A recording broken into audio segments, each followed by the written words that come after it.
Bapak, selamat siang.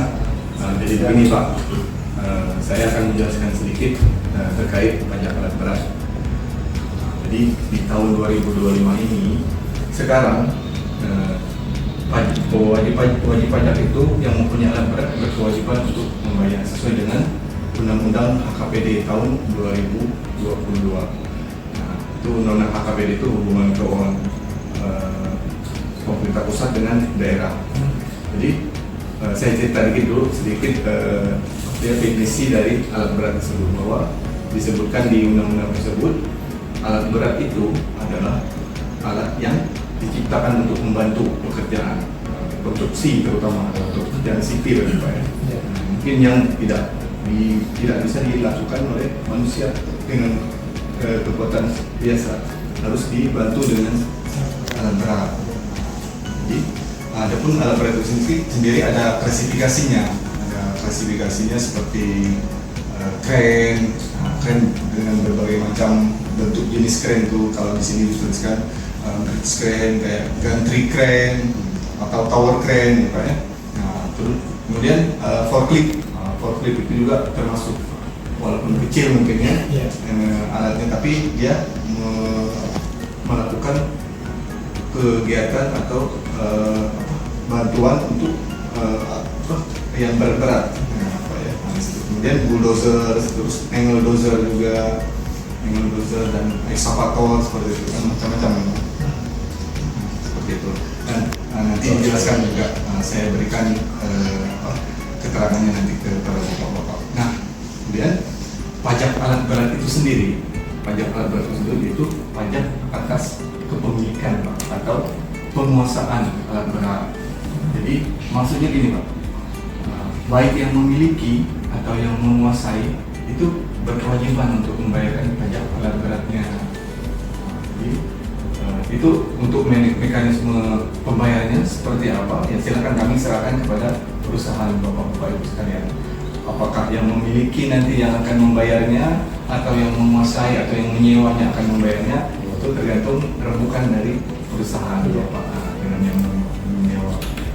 Kemudian pajak alat berat itu sendiri itu ada dasarnya. Jadi dasarnya itu NJAB, itu perhitungannya nanti NJAB, nilai jual alat berat. Itu nanti NJAB itu dikeluarkan oleh pemerintah, terutama dari Kemendagri, jadi diberikan daftarnya. Kemudian tarifnya itu 0,2%. Jadi pajak alat berat itu diperoleh dengan mengalihkan tarif itu dengan NJAB. Didapatlah berapa besaran pajak alat berat tersebut. Kemudian mekanisme pembayarannya nanti, jadi kami dari Samsat akan memberikan SP3D, akan melayangkan surat berikut lampiran SP3D. SP3D itu surat pendaftaran dan pelaporan pajak daerah. Ya. Jadi mohon diisi itu SP3D itu berisi nanti data-datanya, kemudian NPWP Bapak itu nanti NPWP-nya itu dikaitkan dengan NIB. NIB nomor hidup berusaha itu ya. Nanti data-datanya mohon diisi dengan lengkap. Nah, itu kaitannya kalau misalkan diisi dengan lengkap, nanti kita akan mudah untuk mencari NJAB ya. Nah, jadi biar prosesnya cepat nanti. Nah, setelah kami layangkan SP3D, nanti diisi oleh bapak-bapak, dilengkapi, nanti balikan lagi ke kami, nanti kami tetapkan, kami cari dulu NJAB-nya, nanti ditetapkan. Ketetapan itu berdasarkan dari perkalian dari tarif dengan NJAB. Nah, itu. Jadi setelah ditetapkan, nanti ada batas waktunya Pak. Jadi 6 hari kerja setelah ditetapkan itu sudah wajib untuk dibayarkan. Nanti lebih dari 6 hari nanti dikenakan denda. Jadi ketika sudah ditetapkan, kami mohon untuk segera dibayarkan. Di proses pembayarannya Bapak nanti silakan datang.